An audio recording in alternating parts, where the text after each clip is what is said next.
નમસ્તે વિદ્યાર્થી મિત્રો, આજે આપણે જોઈશું ગુજરાતી ધોરણ 5.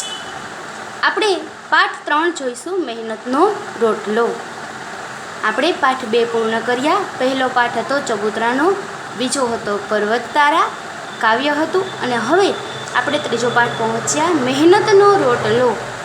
મહેનતનો રોટલો એટલે કે તમે મહેનત કરી અને કમાઓ તો તે જમો ને, તમે જે જમો ને એ તમને મીઠું લાગે, એટલે કે મહેનતનો રોટલો. એના લેખક છે પન્નાલાલ પટેલ. પાઠના લેખક છે પન્નાલાલ પટેલ.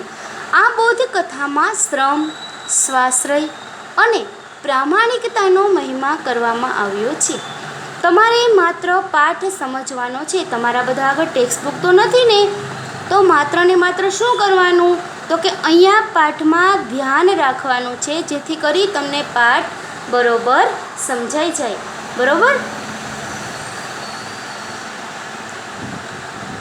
તો સ્વાશ્રય અને પ્રામાણિકતાનો મહિમા કરવામાં આવ્યો છે. મોચી ભગત મફતનો સ્વીકારવાની સ્પષ્ટ ના પાડે છે. આમ મોચી ભગત દ્વારા આપણને શ્રમ, સ્વાશ્રય અને પ્રામાણિકતાનો બોધ મળે છે. જો અહીંયા ચિત્ર આપેલું છે, એમાં એક સાધુ દેખાય છે અને અહીંયા છે એ મોચી બેઠો છે, દેખાય છે ને. જો અહીંયા પગરખા છે અને અહીંયા પોતે પગરખા બનાવવાનું કામ કરી રહ્યો છે. કાશી નગરીમાં એક મોચી રહેતો હતો. કાશી નામની નગરી હતી, એમાં એક મોચી રહેતો હતો. તે બહુ પ્રામાણિક હતો. તે ખૂબ જ પ્રામાણિક હતો. તે ખોટું કોઈનું લેતો નહીં. સંતોષી પણ એટલો જ હતો. સંતોષી પણ એટલો જ, એટલે કે પોતે સંતોષ માનતો, એના કામમાં પોતે સંતોષ માની લેતો. એકવાર એક સાધુ આવી મોચીને પૂછવા લાગ્યા, મોચી ભગત, મારા પગના પગરખાનું શું પડે? એકવાર એક સાધુ ભગત મોચીની પાસે આવે છે અને એને કહે છે કે ભાઈ, મારે મારા પગના પગરખા એટલે કે બૂટ સીવડાવવા છે, તો મારા પગરખાનો તો કેટલા પૈસા લઈશ? મોચીએ કહ્યું, મારી પાસે સીવેલા તૈયાર નથી મહારાજ. એ શું કીધું કે ભાઈ મહારાજ, મારી પાસે સીવેલા તૈયાર તો નથી, તો શું કરવું પડે? સાધુ કહે, સીવી દો તો શું લેવો? એણે શું કીધું કે તમારી પાસે હોય નહીં તો કાંઈ નહીં, પરંતુ તમે મને સીવી આપો તો તમે કેટલા પૈસા લ્યો? તો મોચીએ કહ્યું, 1.5 રૂપિયો. કેટલા કીધા? 1.5 રૂપિયો. સાધુને નવાઈ લાગી કે બીજાઓએ 2 રૂપિયા દેખાડ્યા હતા, પછી ઘટાડીને 1.5 રૂપિયા સુધી આવ્યા હતા. એણે એમ કીધું કે મેં બીજા 2 મોચીને પૂછ્યું, એણે તો મને પહેલાં 2 રૂપિયા કીધા હતા. કેટલા કીધા હતા? 2 રૂપિયા. પરંતુ આ મોચી ભગતે તો સીધો મને 1.5 રૂપિયો કહી દીધો. પણ આણે તો મૂળમાં જ 1.5 રૂપિયો કહ્યો. સાધુએ પૂછ્યું, 1.5 તો કહેવાનો, પણ લેવાના કેટલા?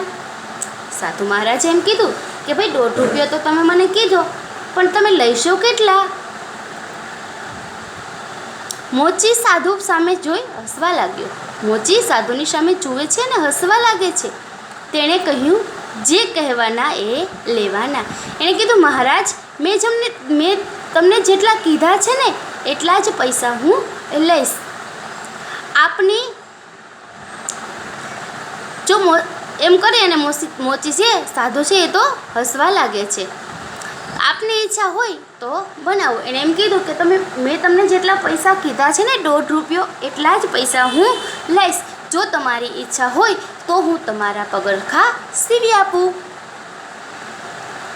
સાધુએ કહ્યું, અચ્છા બનાવો. ક્યારે આપશો? એણે કીધું, વાંધો નહીં ભાઈ, તું મને બનાવી દે, પણ ક્યારે આપીશ? મોચી બોલ્યો, પરમ દિવસે આ વખતે. પરમ દિવસે એટલે કે 2 દિવસ પછી. મોચીએ કીધું કે ભાઈ, તમે 2 દિવસ પછી આ વખતે આવજો, ત્યારે હું તમને તમારા પગરખા આપી દઈશ. સાધુ કહે, જરૂર હો, મારે પરમ દિવસે સાંજે જવું છે, માટે ઢીલ ન થાય. સાધુએ એમ કીધું કે ભાઈ જોજે, મારે પરમ દિવસે સાંજે જવાનું છે, એટલે તું ઢીલ કરતો નહીં. મોચી કહે, જાઓ કે ન જાઓ, પરમ દિવસે તમને આ વખતે જરૂર મળી જશે. મોચીએ કીધું કે તમારે જવું હોય તોય ઠીક છે ને ન જવું હોય તોય ઠીક છે, પરમ દિવસે તમને આ વખતે તમારા પગરખાં મળી જશે. પણ સાધુને મોચીના વાયદામાં જરા પણ વિશ્વાસ ન હતો. સાધુને એમ થયું કે આ બધા કારીગર તો આમનામ જ વાયદા કરતા હોય, પરંતુ ટાઈમે આપણને કશું આપતા ન હોય. બીજા દિવસે વળી એણે મોચીને ત્યાં આંટો માર્યો. બીજો દિવસ થયો એટલે ફરી સાધુ ભગત છે મોચીના ત્યાં જાય છે અને કહે છે કે મોચી ભગત, કેટલે આવ્યું આપણું કામ? એણે એમ કીધું કે મોચી ભગત, આપણું કામ કેટલું થયું? મોચીએ કહ્યું, બેફિકર રહો મહારાજ, વાયદો નહીં ચૂકવું. એણે શું કીધું, મહારાજ તમે ચિંતા ન કરો, મેં તમને જે વાયદો આપેલો છે, મેં તમને જે સમય આપેલો છે પરમ દિવસનો, તે સમયે હું તમને જરૂરથી તમારા પગરખાં સીવીને તૈયાર આપી દઈશ. છતાંય સાધુને શાંતિ ન વળી. છતાંય સાધુને શાંતિ નથી થતી. ત્રીજા દિવસે સવારમાં વળી સાધુને વિચાર આવ્યો કે લાવને જરા મોચીને ત્યાં આંટો મારું. ત્રીજા દિવસે સવારે ફરી સાધુને એવું થાય છે કે લાવ, આ મોચી ભગત તો કદાચ ખોટું બોલતા હોય તો શું કરું? એટલે ફરી પોતે ત્યાં આંટો મારવા જવાનો વિચાર કરે છે. પણ આ વખતે તો મોચીએ સાધુની કિંમત કરી. તેણે કહ્યું, મહારાજ તમને માણસ પારખતા આવડતું નથી. ફરી તે પોતે આંટો મારવા જાય છે સાધુ મહારાજ કે મહારાજ, તો મોચી છે ને એ સાધુ મહારાજને એમ કહે છે કે મહારાજ તમને માણસ પારખતા આવડતું નથી. આખી દુનિયા જૂઠું બોલે છે એમ જ તમે માનો છો? તમને શું એમ થાય છે કે આખી દુનિયા જૂઠું બોલે છે? નાહક શું કામ ધક્કા ખાઓ છો? સાંજે આવજો, જાઓ. એણે શું કીધું કે તમે નકામા, નાહક એટલે કે નકામા ધક્કા શું કામ ખાઓ છો? સાંજે આવજો, અત્યારે તમે જાઓ. સાંજે સમય પ્રમાણે સાધુ આવ્યા ત્યારે પગરખાં બિલકુલ તૈયાર હતા. સાંજે સમય થયો સાંજનો, જ્યારે મોચી ભગતે કીધું હતું ને કે પરમ દિવસે સાંજે આવજો, પણ સાધુ મહારાજ છે એ તો 2-3 ધક્કા ખાઈ આવ્યા હતા પહેલાં, પરંતુ મોચી ભગત પોતાના સમય પર અડગ હતા. સાંજ સમય પ્રમાણે સાધુ આવ્યા અને પગરખાં બિલકુલ તૈયાર હતા. આ જોઈ સાધુ મોચી ઉપર બહુ ખુશ થયા. એણે જોયું કે અરે વાહ, મારા પગરખાં તો બિલકુલ તૈયાર છે. તે સમજી ગયા મોચી સાચુકલો છે. એને એમ થયું કે વાહ, આ મોચી ભગત તો સાચા છે, ખરેખરો ભગત છે, કદી જૂઠું બોલતો નથી. અરે આ તો સાચો ભગત છે, એ ક્યારેય જૂઠું બોલતો નથી. સાધુએ તેને 2 રૂપિયા આપ્યા. મોચી પાસે છૂટા પૈસા ન હતા. તે પૈસા લઈને ઊભો થયો. પગરખાના લેવાના કેટલા હતા? 1.5 રૂપિયો. અને સાધુ મહારાજે તેને કેટલા પૈસા આપ્યા? 2 રૂપિયા. તો હવે પૈસામાંથી વધે કેટલા? તો 50 પૈસા. હવે એ 50 પૈસા મોચી પાસે હતા નહીં, એટલે તે પૈસા લઈ અને ઊભો થાય છે. શું કામ? તો કે છૂટા પૈસા લેવા માટે. આજુબાજુની દુકાન હોય ત્યાંથી છૂટા પૈસા લેવા માટે મોચી ઊભા થાય છે. તેણે સાધુને કહ્યું, જરાક ઊભા રહો મહારાજ, હું સામેની દુકાનેથી પરચુરણ લઈ આવું. એણે સાધુને એમ કીધું કે મહારાજ તમે ઘડીક વાર ઊભા રહ્યો, હું સામેની દુકાને જઈ અને છૂટા લઈ આવું. સાધુએ કહ્યું, રહેવા દો ભગત, એટલા પૈસાની આપણા તરફથી તમાકુ પીજો. એણે શું કીધું કે ભગત રહેવા દો, તમે આટલા પૈસાની મારા તરફની તમાકુ ખાઈ લેજો. મોચીએ કહ્યું, હું તમાકુ પીતો નથી મહારાજ. મોચીએ એમ કીધું કે મહારાજ હું તમાકુ ખાતો નથી, બીડી પીતો નથી, તો આપણા તરફથી પગરખાં સીવવા માટેની દોરી લાવજો. એણે શું કીધું, તો વાંધો નહીં, 50 પૈસા છે એની તમે પગરખાં સીવવા માટેની દોરી લઈ લેજો. ના મહારાજ, હરામનો પૈસો મને ન ખપે. એણે શું કીધું કે ના મહારાજ, મારા કામના જેટલા પૈસા થાય છે એટલા જ પૈસા હું લઈશ, વધારાના પૈસા મારે જોઈતા નથી. મોચી સામેની દુકાને પરચુરણ લેવા ગયો. સાધુ તો મોચીની ભાવના જોઈ એના ઉપર ખૂબ ખુશ થયા. તેમણે હળવેક રહીને જોડીમાંથી પારસમણી કાઢ્યો.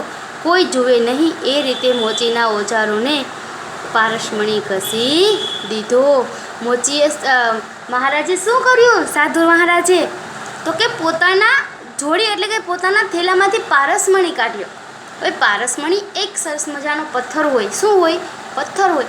પરંતુ એ પથ્થર આપણે જેને અડાડીએ ને એ સોનું બની જાય. પારસમણી પથ્થર હોય એ પથ્થર આપણે જેને અડાડીએ તે સોનું બની જાય છે.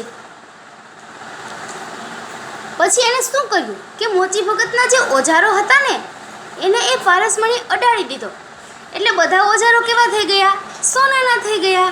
પછી તે મોચીની પાસે ગયો, તેની પાસેથી પૈસા લેતી વખતે કહ્યું, ભગત, મુઠ્ઠી ચણાના પૈસા પણ ભિક્ષા માટે આપશો તો ઈશ્વર તમારું ભલું કરશે. એણે એમ કીધું કે મને ભિક્ષા માટે મુઠ્ઠી ચણાના પૈસા આપો તો ઈશ્વર તમારું ભલું કરશે. મોચીએ ખિસ્સામાંથી એક સિક્કો આપતા કહ્યું, લો, એક મુઠ્ઠી ચણામાં શું થશે? એ દુકાન તરફ ચાલતો થયો. એક મુઠ્ઠી ચણા તો મારી પાસે છે, એમ કહી સાધુએ પગ પાડ્યો. એણે એમ કીધું કે લો, આલ્યો, હવે એક મુઠ્ઠી ચણામાં તો તમારું પેટ થોડું ભરાય. આમ કરી અને પોતે સાધુ ચાલતો થાય છે. મોચીએ દુકાન ઉપર આવીને જોયું તો ઓજાર બધા સોનાના. તે સમજી ગયો કે આ કામ પેલા સાધુનું છે. મોચીનો જીવ બળી ગયો. માણસ આવું જોવે તો રાજી રાજી થઈ જાય ને કે અરે વાહ, તો મારું બધું સોનાનું બની ગયું, હવે તો મારે કામ કરવાની કાંઈ ઉપાધિ નથી, કાંઈ ચિંતા નથી, હવે તો હું માત્ર બેઠો બેઠો ખાઈશ. પરંતુ મોચીના મનમાં એવું ન હતું. મોચીને તો બિચારો ચિંતામાં પડી ગયો કે અરર, પોતે નિશાસો નાખે છે અને કહે છે, અરે ભગવાન, હવે હું આ સોનાના ઓજારોથી કેવી રીતે કામ કરીશ? એમ કીધું કે અરે ભગવાન, હવે હું આ સોનાના ઓજારથી કામ કેમ કરીશ? તેણે ઓજારો લઈ અને ઘરના ખૂણામાં નાખ્યા. પોતે ઓજારો લઈને ઘરના ખૂણામાં નાખી દે છે. પછી ઊંચે મૂકેલા ઘસાયેલા ઓજારો ઉતારી વળી પાછો કામે વળગ્યો. પોતે જે જૂના ઓજારો હતા એના દુકાનના ઊંચે રાખી દીધા હતા, એ ફરી પોતે લઈ લે છે અને તેનાથી તે કામ કરવા લાગે છે.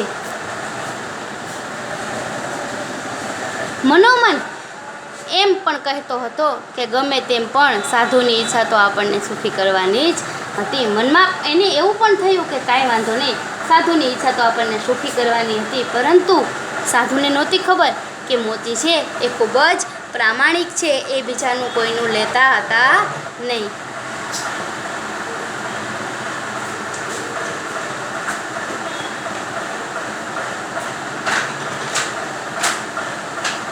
બિચારાએ 12 મહિના મજૂરી કરી ત્યારે માંડ નવા ઓજાર વસાવી શક્યો. પોતે વરસ દિવસ મહેનત મજૂરી કરી કામ કર્યું ત્યારે તેણે નવા ઓજારો લીધા લોખંડના, કારણ કે ઓલા નવા ઓજારો હતા એ કેવા થઈ ગયા હતા? સોનાના.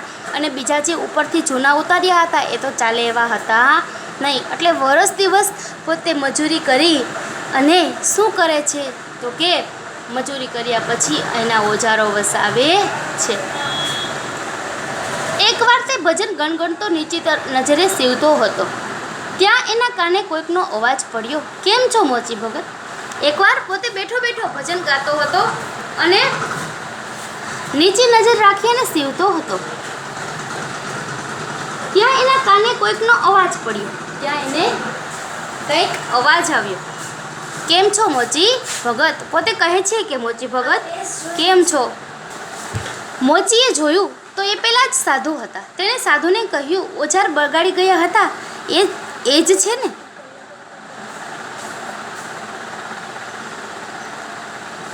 મોચીએ સાધુની સામે જોવે છે અને કહે છે કે મહારાજ, તમે મારા ઓજાર બગાડી ગયા હતા એ સાધુ મહારાજ છો ને? સાધુને નવાઈ લાગી. એમને તો હતું કે પોતાને ઓળખતા જ મોચી ભગત પગે પડશે, માનપાન આપશે, પરંતુ એવું કંઈ થયું નહીં. એનાથી તો ઉલટું થયું કે ભાઈ તમે તો ઈ જ છો ને કે જે મારા બધા હથિયાર, મારા ઓજાર બગાડી ગયા હતા.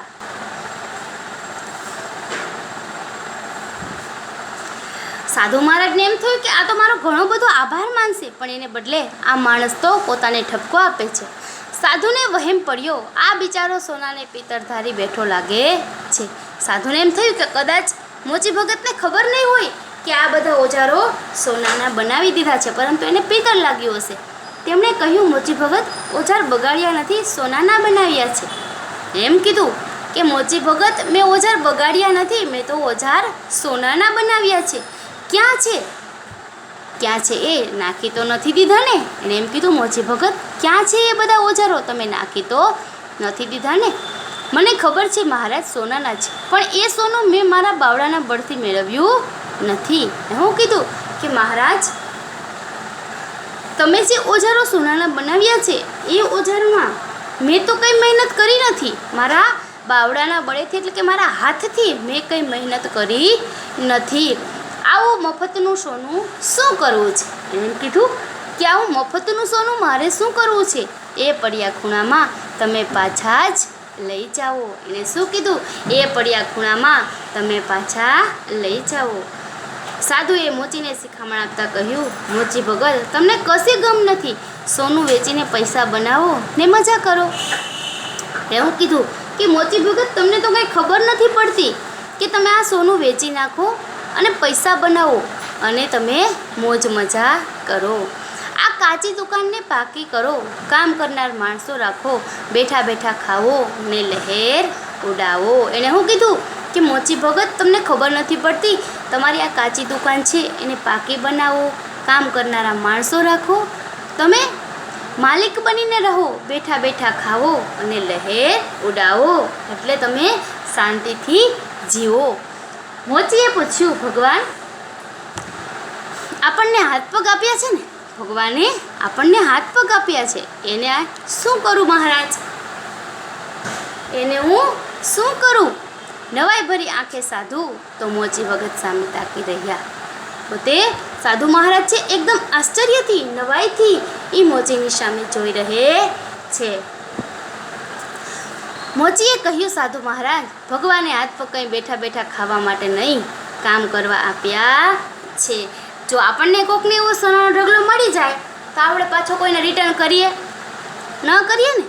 હા, આપણે કે કોઈને પાછો આપીએ નહીં. અથવા તો આપણને 5 રૂપિયા પણ મળે ને, જો કદાચ બાજુવાળાના હોય, આપણને ખબર હોય, તો પણ આપણે એને પાછા આપીએ નહીં. પણ એવું કરાય નહીં. હંમેશા સત્ય અને પ્રામાણિકતાનો સાથ અપાય.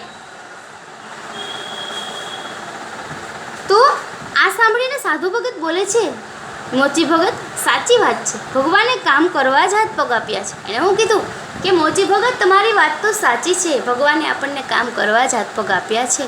હવેથી હું પણ હાથે કમાઈને જ ખાઈશ ને તમારા જેવો જીવનનો સાચો આનંદ મેળવીશ. એણે હું કીધું, જો પોતે તો સાધુ મહારાજ છે, એ પોતે માગીને ખાતા હતા. એણે શું કીધું કે મહારાજ, હવે મોચી ભગતને કહે છે, એ મોચી ભગત, હવે હું પણ તમારી જેમ જ કમાઈ અને પછી ખાઈશ.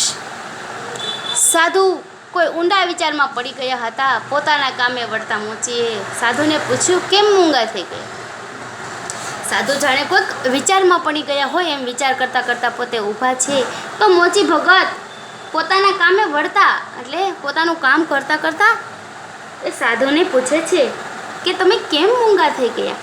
સાધુએ કહ્યું, હું મૂંગો નથી થઈ ગયો, વિચારમાં પડી ગયો છું. એને એમ કીધું કે હું કંઈ મૂંગો નથી થઈ ગયો, પરંતુ હું વિચારમાં પડી ગયો છું. શા વિચારમાં પડી ગયા છો મહારાજ? મેં તમને કહ્યું એ ખોટું છે? હું કીધું કે મહારાજ, તમે શું વિચારમાં પડી ગયા? મેં તમને કીધું એ કંઈ ખોટું છે? તમારી વાત નથી, મારી વાત છે. સાધુએ મોચી સામે ગંભીર ભાવે જોઈને કહ્યું, હું પણ નાનું મોટું તપ તો કરું જ છું. જેમ મારી પાસે સોનું બનાવવાનું સાધન છે, છતાં મેં એનો ઉપયોગ મારી જાત માટે કદીએ કર્યો નથી. એણે શું કીધું કે હું પણ નાનું મોટું તપ કરું છું, મારી પાસે સોનું બનાવવાનું સાધન છે. એટલે કે સોનું બનાવવાનું સાધન કયું? તો કે પારસમણી એ છે. તેમ છતાં મેં એનો ઉપયોગ મારી જાત માટે કોઈ દિવસ કર્યો નથી. ભિક્ષા માંગીને પેટનો ખાડો પૂરું છું, પણ આજે તારી આ ભિક્ષાનો જે ગર્વ મારામાં હતો તે પણ ગાળી નાખ્યો છે. એને હું કીધું કે હું ભિક્ષા માંગતો હતો એવો મને ગર્વ હતો કે હું મારી પારસમણીનો ઉપયોગ મારી જાત માટે કરતો નથી, પરંતુ એ ગર્વ પણ તે મારો ભાંગી નાખ્યો. આજથી તમે મારા ગુરુ.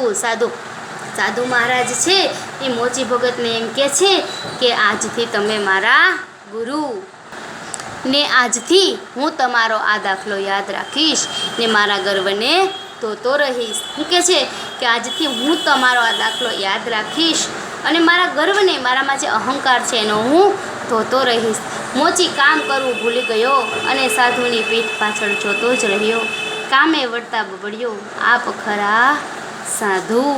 પોતે મોચી છે એ કામ કરવાનું ભૂલી જાય છે અને સાધુ જાય છે એની પીઠ પાછળ એ એકદમ જોતો રહે છે અને કામ કરતાં પોતે બોલે છે કે આપ જ ખરા સાધુ છો. સાધુ મહારાજને એમ કહે છે કે સાધુ મહારાજ આપ જ ખરા સાધુ છો. એટલે આપણે હંમેશા સત્ય અને પ્રામાણિકતાના રસ્તે જ ચાલવું જોઈએ. એક દિવસ જૂઠું ન બોલવું જોઈએ અને કોઈ પણ દિવસ મહેનત વગર કાંઈ પણ મળી શકે નહીં તે અવશ્ય જાણવું જોઈએ. આપણે અત્યારે મહેનત કરીએ તો જ આગળ જાય અને આપણને સફળતા અવશ્યથી મળશે. સમજાયું બધાને? હવે આપણે પાઠ અહીંયા પૂર્ણ થાય છે. પાઠના પ્રશ્ન જવાબ આગળના લેક્ચરમાં કરીશું. નમસ્કાર.